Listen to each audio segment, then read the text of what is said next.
With him, you also have the attorneys that represent Kurt and Al Mitchell, who is not the attorney of record, but the President's Amendment has been involved. Mr. President, I'll turn it over to you. Okay, thank you very much. Hello, Brett and Ryan and everybody. We appreciate the time and the call. So we've spent a lot of time on this, and if we could just go over some of the numbers, I think it's pretty clear that we won.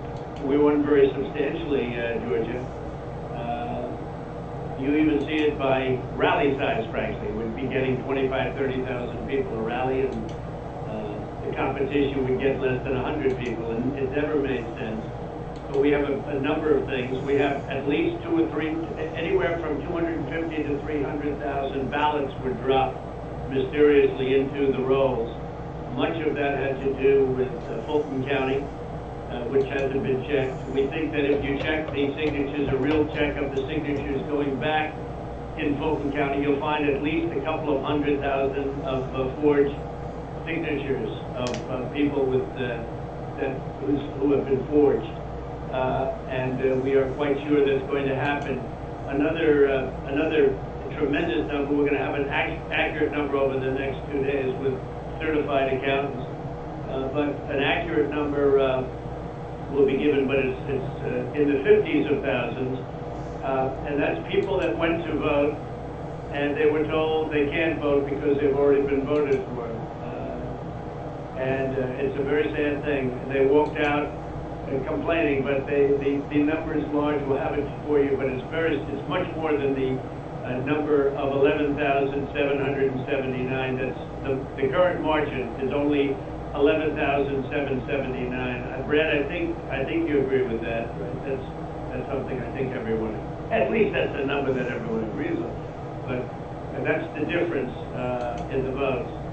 But we had hundreds of thousands of ballots that we're able to actually get you a pretty accurate number. You don't need much of a number because the number that in theory I lost by the margin would be 11,779. But you also have substantial numbers of people, thousands and thousands, who went to the voting place on November 3rd, were told they couldn't vote. We're told they couldn't vote because a ballot had been put in on their name. And, you know, that's very, very, very, very sad. We had, I believe it's about 4,502 voters who voted, but who weren't on the voter registration list. So it's 4,502 who voted, but they were not on the voter registration roll, which they had to be. You had 18,325 vacant address voters. They had the address was vacant, and they're not allowed to be counted. That's 18,325.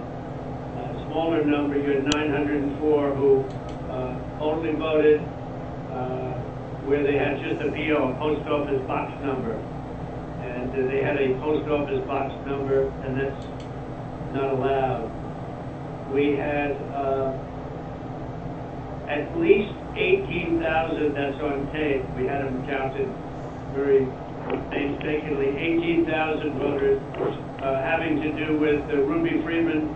She's a vote scammer, a professional vote scammer and hustler.